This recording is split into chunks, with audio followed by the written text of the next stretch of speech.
তোমাদের আজকে একটা খুবই পরিচিত গাছ নিয়ে আমি দেখাবো। আজকে চলো দেখাই এই গাছটা। এটা হচ্ছে গুড লাক। তো এটা দেখতে বিচ্ছিরি হয়ে গেছে, চারিদিকে গাছ পাতা ফাতা হয়ে গেছে। তো এটাকেই আমি আজকে কাটিং করে বসাবো, দেখাবো সেটাই তোমাদের।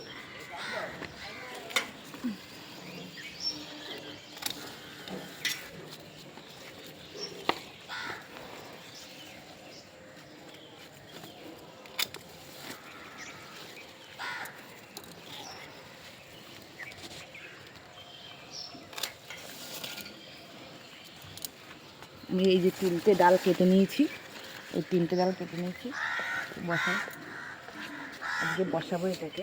দেখো 3টে আমি প্যাকেটে মাটি ভরে রেখেছি আগেই থেকে। এই যে পাকা পাতাগুলো যেগুলো মরে যাচ্ছে, পাতা আমি কয়েকটা ছাড়িয়ে নিলাম।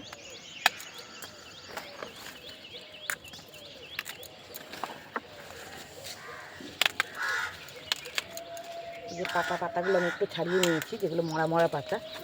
তো যাদের বাড়িতে ফাঙ্গিসাইড আছে কিংবা হরমোন পাউডার, আমি এই দুটোই ইউজ করব।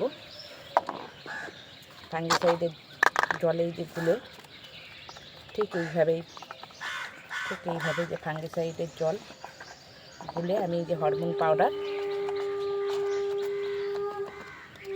ঠিক হরমোন পাউডার এইভাবে আমি লাগিয়ে নিলাম। যাদের বাড়িতে ফাঙ্গিসাইড নেই কিংবা হরমোন পাউডার নেই, তারা অ্যালোভেরাও ইউজ করতে পারবে। ঠিক এইভাবে আমি 3টে ডাল লাগিয়ে নিলাম। এই যে এইভাবে আমি মাটিতে জল দিয়ে রেখেছিলাম প্যাকেটে ভিজিয়ে। এবার এই যে এইভাবে আমি বসিয়ে দিলাম।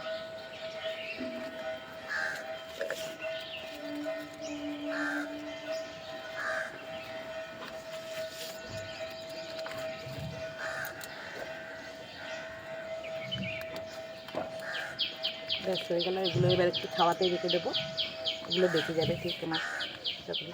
এটা একটা শুভ গাছ, এটা রাখা ভালো বাড়িতে। তো আমার ভিডিও যদি আপনাদের পছন্দ হয়ে থাকে, একটা কমেন্ট, লাইক, শেয়ার করে দেবে। আমি